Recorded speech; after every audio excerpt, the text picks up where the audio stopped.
September 1995, 1 month before my 84th birthday of October 27, 1911. I was born in Three Rivers, Michigan, about 5.5 years after my parents, Earl and Faye Glidden, were married.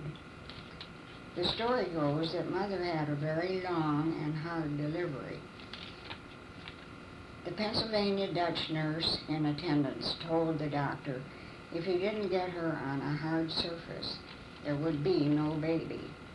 Of course, this was a home delivery. So Mother was put on the library table. Guess it worked, because here I am. But Dad said no more after watching Mother suffer so long. I think maybe my first recollections were of church, St. John's Lutheran. The minister was Reverend Brosey. My mother was my Sunday school teacher, and when I was old enough, sometime before Sundays, I would help cut out figures to illustrate the lesson to use in the sand table. Then as I got a little older, there would be those Sunday school picnics at Fisher's Lake with that wonderful boughten hard ice cream in cones, and you could have as many as you wanted. Also in my memory, I would go down the block to Auntie and Grandma McCurry's, where Grandma gave me slices of dried apples that they had dried.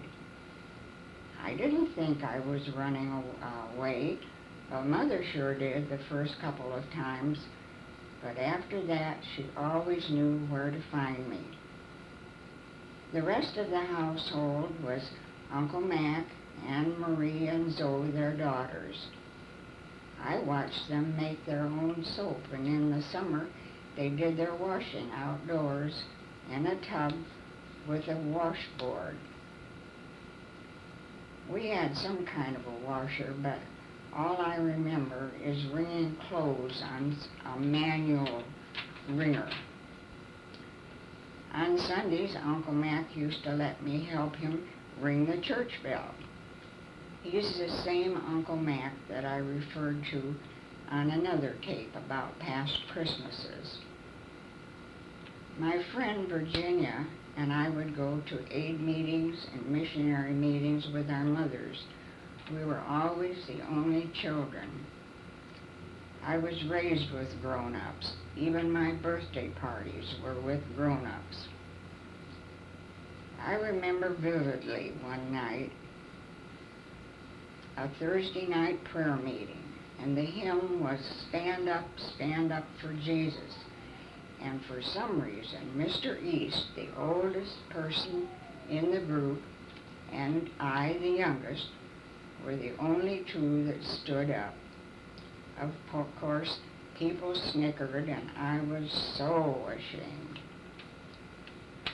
The Sunday school rooms were in the basement of the church. No partitions, so it was noisy.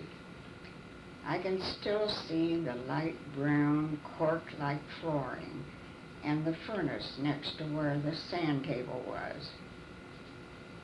I was probably 6, and my friend Margaret Whitesell had a watch, and she let me wear it during class.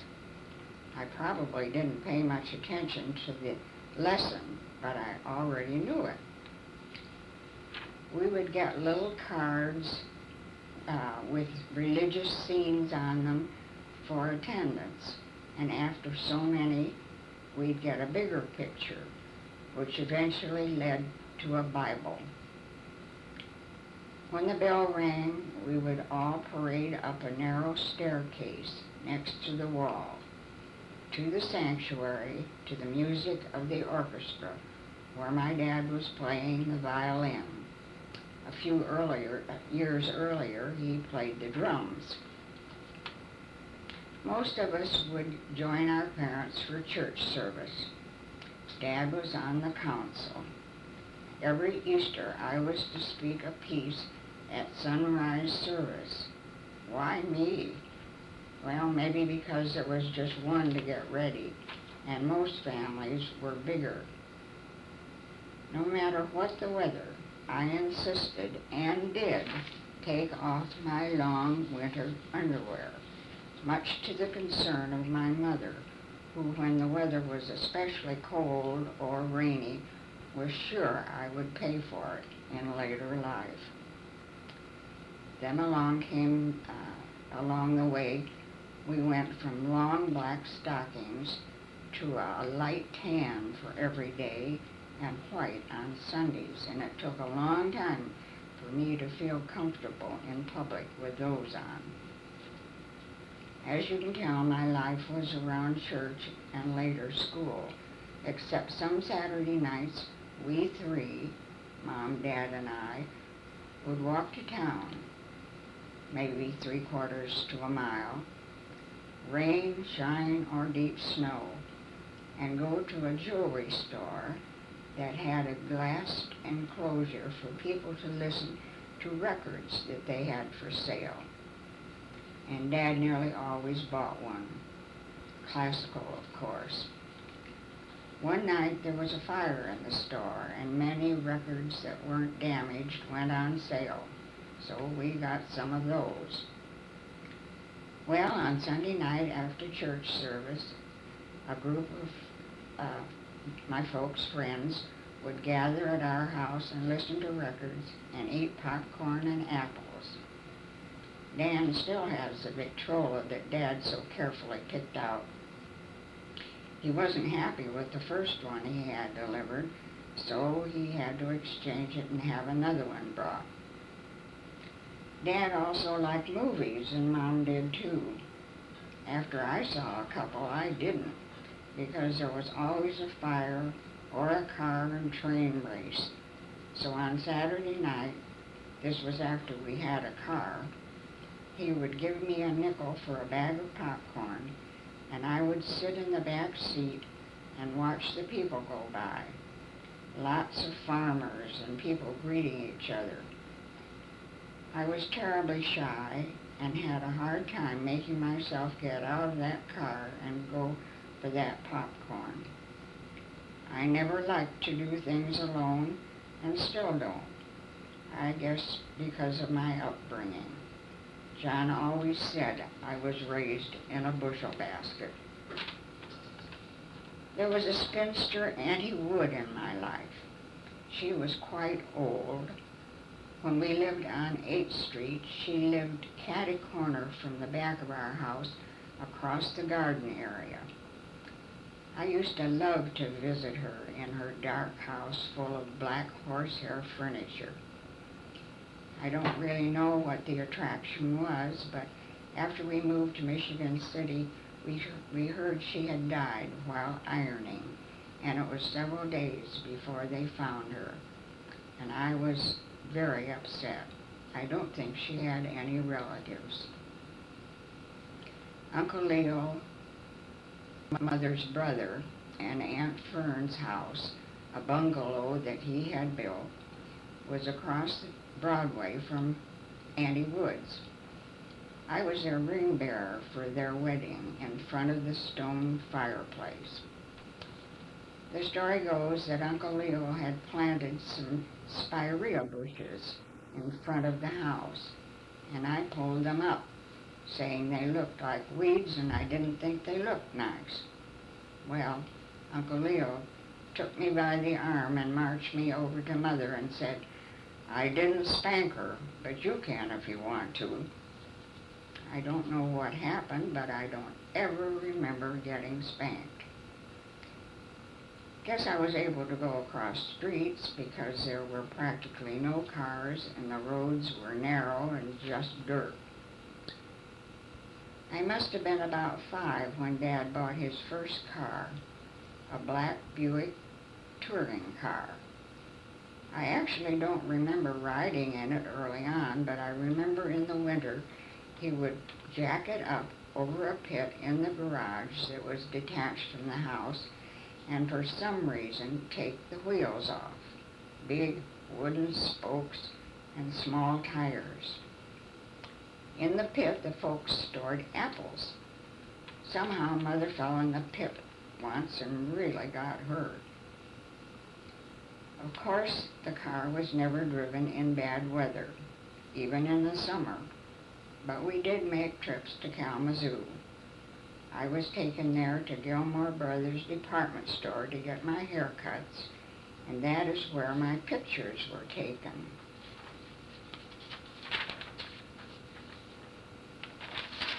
Dad also went up there to have his teeth taken out. And after healing, the dentures were put in, and Mother shucked peanuts all the way home for him to eat. It was said he had the first upper plate with no roof. Well, it was amazing that he could eat peanuts so soon.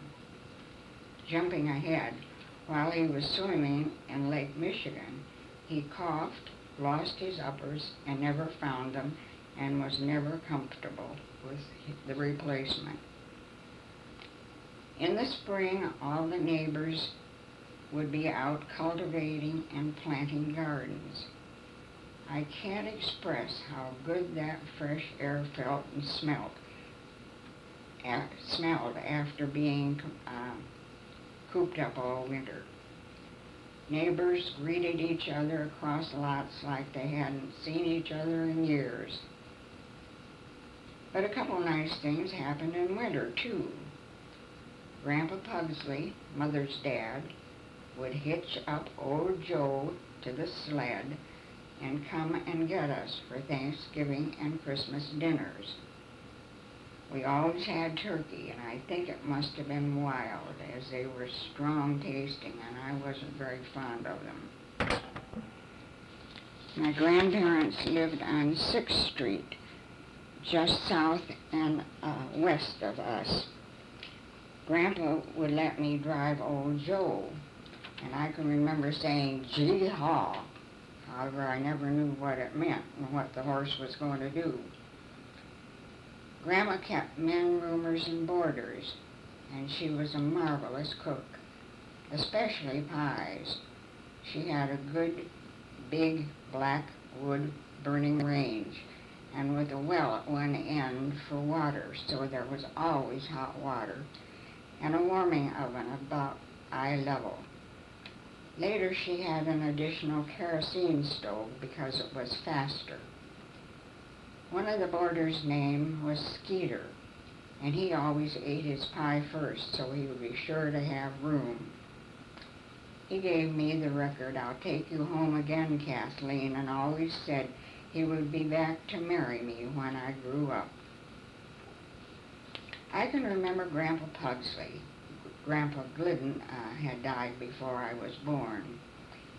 Grandpa Pugsley would get down on his hands and knees, and I would put ribbons in his white curly hair and fix him up before a freestanding gilt full-length mirror and take him to Sunday school. I was told I asked him if he knew what the lesson was about. Well, it was about Jesus Christ and his holy goat. In the summertime, Grandma had every flower imaginable in her yard. The church was always supplied on Sunday and other special occasions. While we still lived on 8th Street, my school, which was a block away, burned when I was in kindergarten. I can still see the large easel with our reading lesson on it.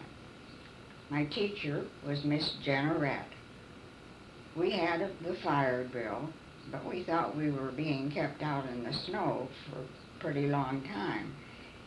And then the teachers started throwing coats and bonnets and mittens out in the snow.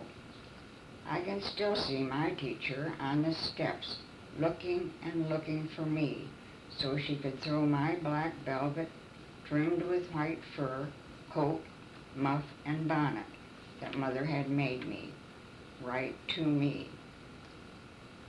I had another white muff of long-haired fur, In the spring, when the snow was thawing, Dad, Mom, and I would take walks on Sunday afternoon. Well, you guessed it. I missed my muff, and there it was, a half block back in a puddle. I probably was a reluctant walker, but all I got was, "Young lady, get your muff and get up here and walk with us." I can even remember where we were, on 8th Street, going north and on the east side of the street. Back to the fire. The building was a total loss, and we all met in our church with classes all over the place. My so-called room was the area to the left of the platform as you looked towards it. I only had 1 year in the new school before we moved to Michigan City. Our next door neighbor owned the only grocery store in the area. They had lots of kids to deliver, but we shopped. It was over on 6th Street, several blocks away and several blocks north of Grandpa and Grandma. Of course, the trade was waited on, but I don't remember of the place ever being very busy. There were barrels of pickles, cookies in bins, and big rounds of yellow, orange cheese under a hinged mesh cloth covering with a blade like a paper cutter knife to slice off the size wedge you wanted. It was surprising how close Mr. Clark could come to the weight you had asked for. The sugar and flour came in cloth sacks with string that had to be pulled apart just right or the cloth wouldn't open. There was always a good smell about that store, and I think it closed at 6, maybe 5:30, and was never open on Sundays. Things Mother bought were dried codfish, salted down in a small wooden box with sliding lid. It had to be soaked several times in water to get the salt out, and then it was put in a cream sauce and served over boiled potatoes. I can remember rings of bologna hanging on a rack of some kind in the store. I never knew how much things cost because Mother just bought what she wanted. At the end of the month, Mom would give me a check and I would go and pay the grocery bill that had been charged all month. And Mr. Clark, the owner, would give me a big sack of candy. There was an economy store across the street from the grocery where you could buy yard goods and all kinds of things. For each purchase of so much, you could get trading stamps, and after so many stamps, you could get Haviland china. My grandmother and mother got their dishes that way, and we still have them. Also, while we still lived on 8th Street, I remember going through the yards of the houses across from us to visit my friend Virginia Swantish on 9th Street. She was about 4 years older than I was. Her mother and dad were Henry and Jemima. I liked to go there because they had an outdoor toilet, and we could use the old Wards and Sears catalogs. Doesn't sound very exciting, does it? But it was an adventure. In turn, she liked to come to my house because we had inside plumbing, and we spent many nights with each other, either at her place or my place. She was a very smart girl, and when she was in high school, she started dating one of her teachers, and after college, she married him. Back to the basement of the church. I can still remember the wonderful smells coming from the food that was brought in for potlucks. One night, Uncle Leo fairly drooled when he saw that deep dish cherry pie and made sure he would get a piece. His first bite was a disaster, as the cherries had not been pitted. I'm sure he never forgave Mrs. Fox, the woman who had brought it. Speaking of cherries, some friends would go together and pick cherries, probably at somebody's farm, and afterwards we gathered at Virginia's house to pit them. Her Aunt Minnie, Jemima's sister, and her husband, Uncle Charlie Showalter, joined.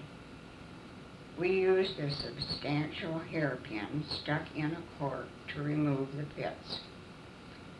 After the work was done, they made cold cherry soup with little tiny dumplings. And it was so good. There were 2 ways to town, and when we lived on 8th Street, we went across the St. Joe River on a different bridge than when we lived on 4th Street, and it was a longer distance, too. Speaking of 4th and Broadway, where Grandma Glidden lived, one night the fire whistle blew. It always blew one very long blast, then a pause, and 1 to 8 short blasts, then a repeat, denoting the ward where the fire was. There were 4 short blasts, and that was Grandma's ward. So I guess Dad got up to see what he could see, and there was this big, huge fire right in line with her house. It turned out to be the paper mill several blocks farther west, but it scared him so he vowed she was not to live alone. So he started planning. Our house didn't have a downstairs bedroom, and hers did. So we put a stool in her room and put a bathroom upstairs, and we moved in with her. She had a wonderful pump organ. I couldn't play it, but I could pump and pretend. I imagine moving in with Grandma was hard on Mother, but I never heard any complaints. In fact, I don't remember ever hearing harsh words between Mom and Dad, and for that matter, no demonstration of affection either. Grandpa Pugsley had a double hernia and tried to take care of it himself by secretly going out in the barn and trying to move it back. Of course, I was told this part. Well, he finally had to have surgery, but I remember him being in bed in the parlor where my Christmas trees always were. That's on another tape. I wasn't allowed to see him, but everyone whispered, and there was a peculiar odor. I was told gangrene had set in. He died there. One day, Grandma Pugsley gave me a small, sweet-tasting drink, and after that, I would beg for one when I went there. One day, Mother and Grandma got to whispering, and after that, I got no more drinks. Of course, now I know it was a hot toddy, a little whiskey, water, sugar, and nutmeg. Dad worked for Fairbanks Morris, and many of my folks' friends' husbands did too. Several of them had cottages at Fisher's Lake. One night, a group got together, some who didn't have cottages, and went out for a meal and an overnight. For some reason, Dad and Mom couldn't go, but their friends thought I should. Well, whether it was the homemade turtle soup or the fact that I had never been away from my folks, I got homesick, and I do mean sick. So instead of staying all night, someone had to take me back to town. And I can remember all three of us, Mom, Dad, and I, sleeping on the living room floor because it was too hot upstairs. And they said it would have been much cooler out at the lake. For a couple of summers, Dad rented a cottage for us. I don't remember whether it was for the whole summer or not. A round-bottom metal boat went with it, and I would row Mother out to fish. I didn't like to fish, but I did like to row. Mom couldn't swim, and it scared me when she would tip the boat so far when she dropped or lifted the anchor. There was a little lake, and that was what it was called in connection with Fisher's Lake. You reached it by going through a narrow passage full of water lilies and other water plants, and not very deep water. We were always afraid we might get stuck, but of course the best fishing was always over there. On our way back, we would pull up some water lilies to take home. And oh, what a wonderful smell they had. It wasn't long before Dad decided to buy a lot and build a cottage of our own. In the spring and summer, because of daylight saving time, I'm sure we must have had it, we, the three of us, would get in the car after work and head for the lake 5 miles away, eating peanut butter and homemade salad dressing sandwiches, green onions from the garden, and cookies on the way. It was a one-rut road, and if you met a car, it wasn't easy getting out of that rut. You planned ahead. Before long, probably into the summer, there was a two-bedroom, the second summer, there was a two-bedroom living dining room combo and a kitchen, a porch, and the only self-contained bathroom in the whole row of cottages. Seems like I can still smell the chemicals. There was a pump on the kitchen counter by the sink, and we always had to leave a pail of water if we were going to be gone very long, so we could prime it. When there was a roof over our heads, Mom and I stayed in the summer, and Dad commuted with the other men to and from work, pooling rides, and working on the cottage after work. Once a week, all the wives and kids got together at one place or another for a pancake lunch with real maple syrup or butter and brown sugar, which was my favorite. The Swantishes and Showalters had relatives someplace in Indiana that sold maple syrup, and we always had a standing order every spring. My best friend at the lake was Vivian Burgeon, who was probably 7 or 8 years older than I was. Her mother and dad were Fred and Lillian, and her grandparents were Mr. and Mrs. Klett. I still have a recipe in my recipe box for popcorn balls from Lillian. They all went to St. John's, and Fred worked at Fairbanks Morris, so we had known them for a long time. They had a motorboat, and their cottage was named Hurryback, and our cottage never got a name. The refrigerators were spring boxes. The lake was spring-fed, and everyone had a spring box between the cottage and the lake. The walls were cement, had a sand bottom, but 2 shelves, one cement under the water for bottles or heavy containers, and one wood above for other food. The hinged wooden cover with tar paper was just a few inches above ground. Food was really kept cold. We had a large net strung between two poles, and when folks needed minnows for fishing, two people would walk along the shallow water and scoop them up and put them in a bucket of lake water. You nearly always got bloodsuckers, a small, flat, black, slimy bug that adhered to your legs. You couldn't pull it off, but had to get something under and pry it off.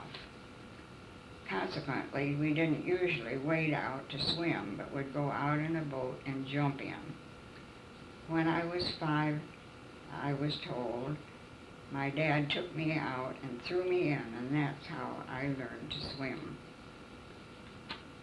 Down at the resort area, the owners had lots of sand brought in for quite a large area, which made it much nicer walking in the water, because the rest of the lake had a mucky bottom with lots of seaweed.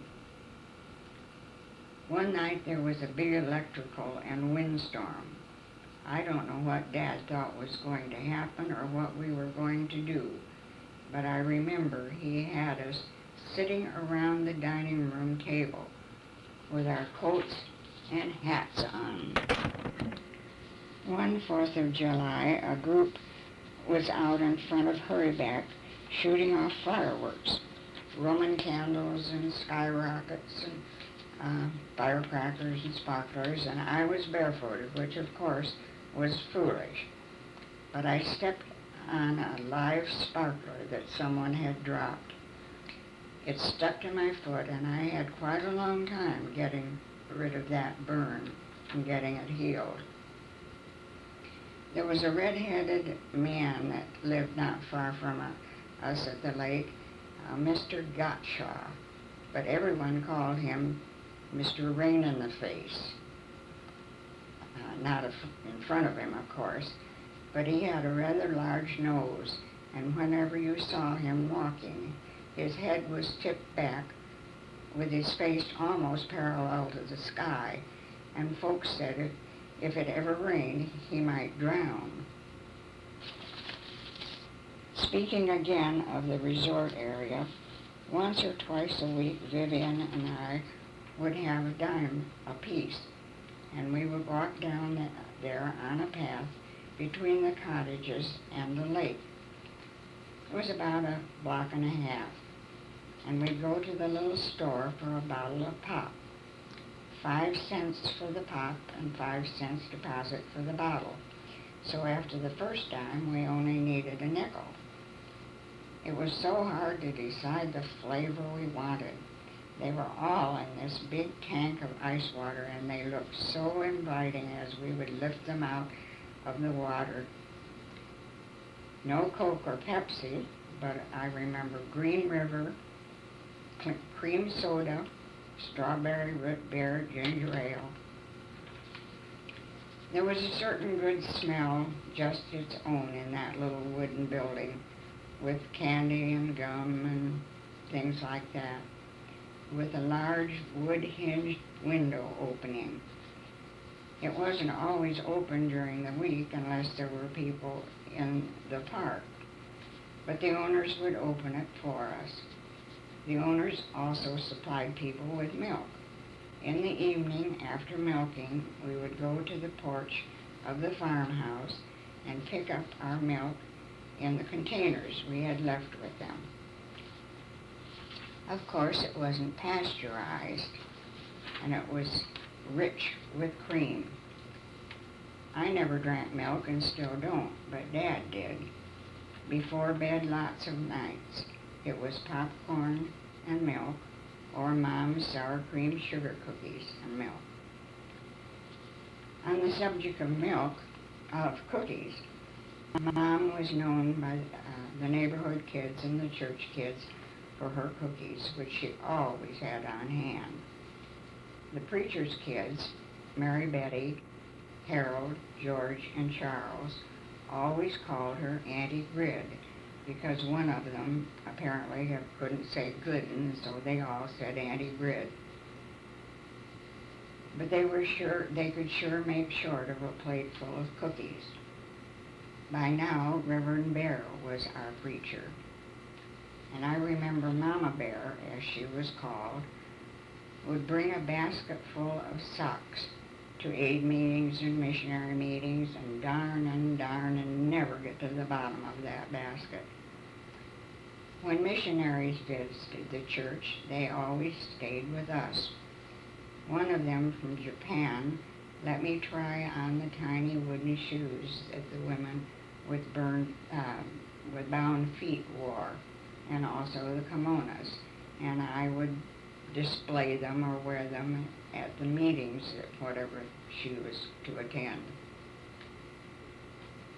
There were women's church conferences in Detroit, and of course we went, and we stayed with our English cousins on the Pugsley side, the Ogdens and Houseworths, who lived in Birmingham, Michigan. For some reason, on 3 different trips, one of them being a Knight Templar convention, Dad and Uncle Leo were both Knight Templars. Anyway, I fainted once during a prayer. I came to on a wide cement railing on the church porch. Another time in a store, I came to on the sidewalk with a ring of people around me. This was at the Knight Templar convention, and when I came to, they took me to the store's one-room infirmary, and there their nurse kept watch over me until I felt better. For some reason or other, Mother and Dad weren't there this time. Uncle Leo and Aunt Fern had taken me, and she insisted on taking me right back to Birmingham in a taxi. It was a long ways, and the fare was almost $10, and I felt terrible because I kept telling her I would be okay to go on the streetcar, but she was scared and felt she had the responsibility. I must have gotten a lot of candy over the years, other than that from the grocery store. Every time Dad would go out of town on one of those railroad handcars he had developed, he'd stop at a small town and get me some. And when I didn't feel good and wanted to stay home from school, Mom would make me take castor oil and orange juice, I guess to make sure I wasn't faking, and then she would feel sorry for me and get me candy. That's probably why I made trips to the dentist. I walked uptown after school all by myself. The office was up over a store. It was fine until one time the drill slipped and went way down on a nerve, and they couldn't get me to go back. After we moved to 4th Street, there were 2 girls across the street, the Lincoln sisters, but I never got too close to them. Down the street were the Hackenbergs and the Elliott girls. Aunt Fern's sister, Flossie, lived with her husband, Earl Bell, and her mother, Grandma Spiegelmeyer, a block east of us on 5th and Broadway. After Helen, their baby girl, was born, I would go there and give her her bottle, and I sure loved that. One of my fondest memories on 4th Street was of Grandma Glidden sitting in her wicker chair. I can still hear the dry, squeaky, creaky sound as she would rock. There were windows on 3 sides of her so she could look up and down on Broadway and to the south on 4th Street. She would have her feet on the homemade stool made by covering tin cans with cloth, tying them together, and then covering them again. She would be tatting. Sometimes I sat on the stool, and she taught me to tat. She was a very frail grandma. Dad was on the school board, and whether it was out of loyalty or a fringe benefit to not pass up, we went to high school basketball games. There were no seats and not very many people, but there was a slanting balcony around the side of the gym, just one side, and we would stand at the railing and watch. I used to get dizzy and sick to my stomach watching. My eyes must have been giving me trouble. When the board was considering building a big addition to the high school, there was a lot of opposition, and Mother really worried when Dad was so late getting home from meetings. She was afraid for his life. Dad started losing weight and having no pep. I don't remember hearing the diagnosis, but he was sent to Battle Creek to Kellogg's TB Sanitarium. Mother and I would go to visit him, going on the Interurban, an electric car from Kalamazoo to Battle Creek. It went by Camp Custer, not far on our left as we were going. We rented a room for a few nights and ate in a little restaurant that served the same types of food the sanitarium did, only cheaper. It was vegetarian. I don't remember the food, but the grape nut ice cream was heavenly, and I embarrassed Mother by asking for seconds. Maybe it was the cost that bothered her. Dad was there, 6 to 8 months. And while he was there, every day he was to eat or drink 8 glasses of milk. He was in a wheelchair and sometimes out on the lawn, out on the campus someplace, but they always found him to give him that milk. The 1918 flu epidemic, considered at the time the worst disaster in recorded history, hit Mother, and they didn't think she would pull through. I don't remember much about the war, but there was a small flag with a big star on it in church for each time that one of the boys of one of the church families had passed away. When World War I was over, Uncle Leo and his German band friends stuffed the Kaiser and took him uptown in Uncle Leo's Saxon runabout, hung him on the monument, and burned him. After that, Armistice Day, as it was called, meant going to the cemeteries, not just in Three Rivers, but Paw Paw, Lawton, and Mattawan, and putting flowers on the graves of all the relatives. You had to order your geraniums early, so you'd be sure to get them.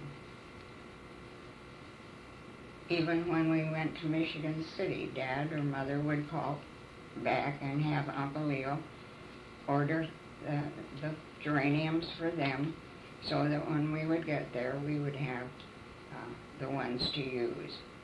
Also, they would take peonies. Some people called them pineys. From the yards if the weather had cooperated and they were in bloom. One of the fun things, although I thought scary at the time, was when friends of a couple who were celebrating their wedding anniversary would gather outside the couple's house as quietly as they could, 9 o'clock or so in the evening, and with pots and pans and pails and with wooden spoons would bang them as hard as possible. It was called a belling, and you could hear them all over town at different times. Of course, there was lots of laughter and conversation afterwards. I suppose the idea was to catch the couple after they went to bed, but I don't think that ever happened. In the summer, the 3 of us would drive to Michigan City once or twice for a few days to visit Uncle Frank and Aunt Laura Dad's sister and her husband. Mother packed a lunch, and we'd start out fairly early. The road was gravel and very dusty. We always hoped we wouldn't get behind another car. About halfway there was a rather hilly area, and we would try to pick the highest hill to stop and eat our lunch, dust and all. When we got to Michigan City, after passing the big fight arena outside of town, one time we got stuck in the traffic after a fight, and the dust was awful, and we were so long getting the rest of the way, we weren't too happy. Boxing wasn't a favorite sport of mine, and I remember fighters Carpentier, and I think of Benny Leonard that lived on the beach, and probably I would remember other names of the era if I heard them. Anyway, we would enter